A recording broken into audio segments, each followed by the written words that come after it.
Welcome viewer, I am Murugan S. This video tutorial describes how to change your status on Discord.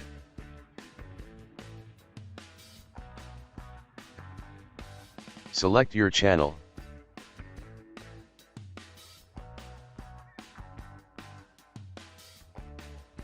Change to idle, do not disturb, invisible, or set a custom status.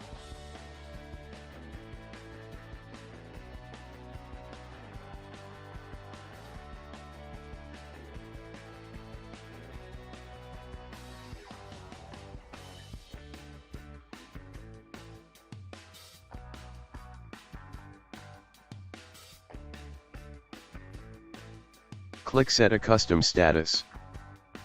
Type anything and save.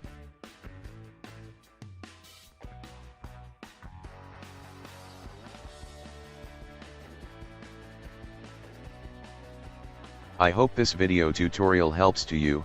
Please like, share and don't forget to subscribe my channel. Thank you very much.